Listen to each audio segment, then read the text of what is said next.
इंदौर में एक रिटायर अधिकारी के साथ 1 करोड़ 4 लाख की धोखाधड़ी की वारदात सामने आई है।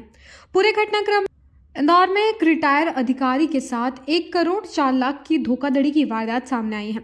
पूरे घटनाक्रम में साइबर क्राइम द्वारा जिन बैंक अकाउंट में रुपए ट्रांसफर हुए थे उन्हें स्विच किया जा चुका है और फरियादी को 25 लाख रुपए की राशि वापस भी करवा दी गई है।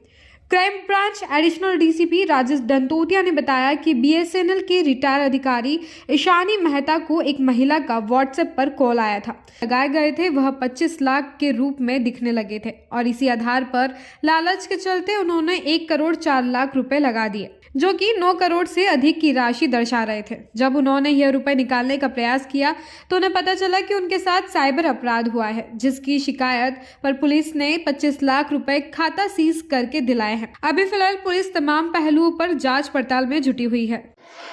एक क्राइम ब्रांच में कल एक एफआईआर रजिस्टर की गई है। फरियादी जो कि रिटायर्ड बीएसएनएल के अधिकारी हैं, उनके द्वारा ये बताया गया कि उनके पास एक पर्सनल मैसेज आया था और उसने अपना नाम ईशानी मेहता बताया और उसने ये बताया कि मैं चीफ मैनेजिंग डायरेक्टर हूँ और जो शेयर जो इन्वेस्टमेंट होते हैं शेयर में इन्वेस्टमेंट कराती हूँ और मैं उसके लिए एडवाइस करती हूँ, जिसमें कि 100% मुनाफा रहता है, उसमें कहीं कोई शंका नहीं रहती है।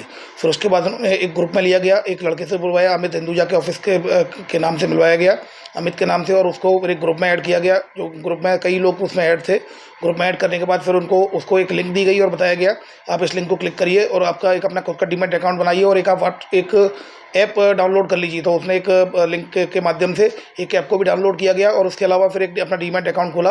वो डमी ऐप था बेसिकली और उसमें बताया गया कि आप खुद ही इसको ऑपरेट कर पाएंगे, आप जो पैसा लगाएंगे आपको प्रॉफिट आपका दिखाई देता रहेगा। तो उसने सबसे पहले 5,000 रुपये लगाए, तो उसको 25,000 रुपये जब अकाउंट में देखे तो उसको लगा कि ये प्रॉफिट अब निश्चित रूप से होगा।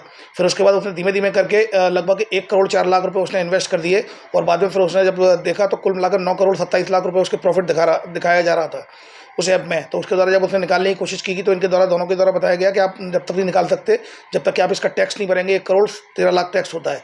तब उसकी समझ में आया कहीं ना कहीं फ्रॉड है। वो तत्काल यहाँ पर आया और 1930 उसने यहाँ पर क्राइम ब्रांच में कंप्लेंट की। तो हमने 1930 पर के कंप्लेंट ली जाकर इसके सारे अकाउंट्स को फ्रीज कराया गया और फ्रीज कराने के बाद इसके 25 लाख रुपये इसके वापस कराए गए। और अब क्राइम ब्रांच में कल इसकी प्रारंभिक जाँच के बाद इसमें एफआईआर रजिस्टर कर ली है धोखाधड़ी की विभिन्न धाराओं में और अब आरोपियों की तलाश की जा रही है। ये बेसिकली पिछली बार भी एनसीआरबी पोर्टल में ऑल ओवर इंडिया में नंबर 1 जो पोर्टल में शिकायतें होती है उसमें नंबर 1 साइबर फ्रॉड था, जो कि online crypto currency investment trading fraud है।